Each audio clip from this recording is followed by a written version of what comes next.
The heavy oak doors slammed against the stone walls, echoing through the war room. The young king stormed in, his face flushed a deep crimson. He didn't speak a word. Instead, he struck his fist onto the table so hard the wine goblet toppled, staining the map red. His chest heaved with rapid breaths, and a trembling finger pointed accusingly at his generals. Panic filled the air. Yet, in the loudest moment of history, the weapon that would save this kingdom made absolutely no sound. The enemy forces had surrounded the castle walls.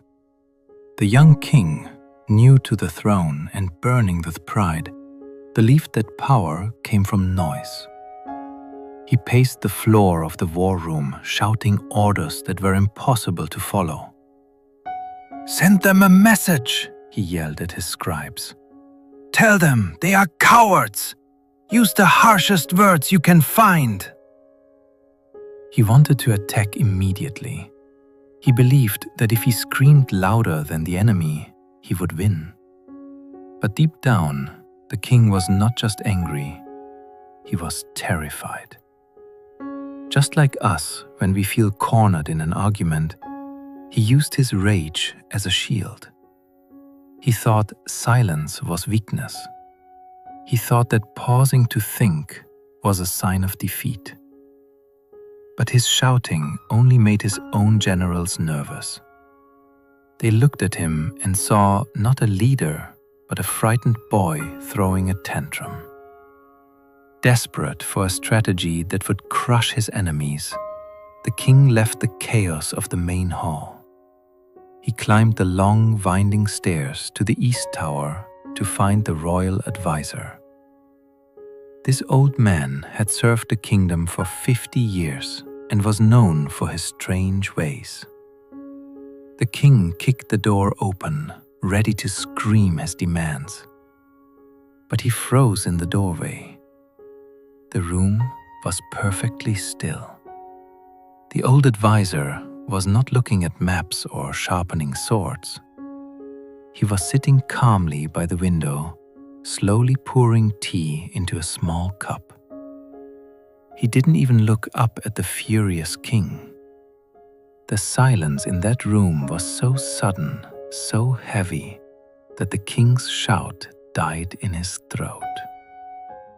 "Tell me how to destroy them," the king demanded, breaking the stillness. "Give me a weapon. Give me a plan." The old advisor stood up slowly. He did not reach for a sword, nor did he unroll a battle map. Instead, he walked to a small wooden table and picked up a simple clay cup filled with clear water. He held it out to the king. "Here," the old man whispered. "This is the strategy you asked for." The king stared at the cup, his face twisting in confusion and insult. "Water. The enemy is at our gates with iron and steel, and you give me water?" "Tomorrow morning, at the Grand Council," the advisor said, his voice steady as a mountain. "You must take a mouthful of this water. You must hold it in your cheeks. You cannot swallow it. You cannot spit it out. And most importantly, you cannot speak a single word until the meeting ends." The king felt a fresh surge of rage. He almost threw the cup against the wall. "Are you mocking me?" he shouted. "My kingdom is about to fall, and you want me to play a childish game? I need to command. I need to roar. You want me to shut my mouth like a coward?" The advisor looked at the young king with eyes full of compassion, not fear. "My king, look at yourself. You are burning. Your anger is a fire, and your hasty words, they are nothing but oil." The old man moved closer, his voice dropping to a soothing hum. "You think screaming is power? No. Fire cannot extinguish fire. It only creates a bigger disaster. Only water can put out a flame. Your anger blinds you, but silence will let you see. He pressed the cup firmly into the king's hands. Do not speak, just watch. This is the only way to save your crown. The next morning, the great hall was filled with noise. Generals argued, maps were slammed, and voices clashed. Among them was a visiting envoy, pushing the king to attack immediately, whispering insults to provoke him. The king's blood boiled.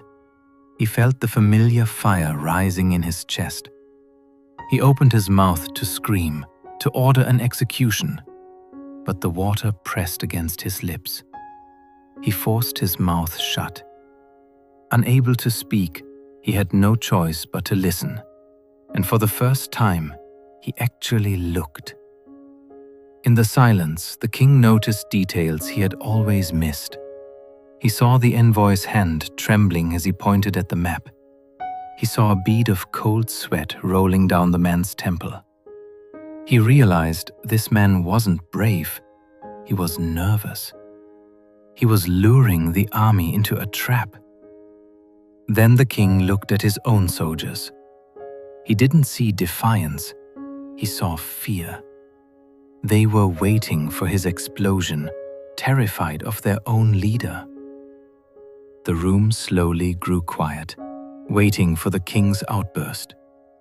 But the king just sat there, staring calmly, the water still in his mouth. The silence became heavy, unbearable. Under the pressure of that cold, silent gaze, the envoy began to stutter. His lies crumbled.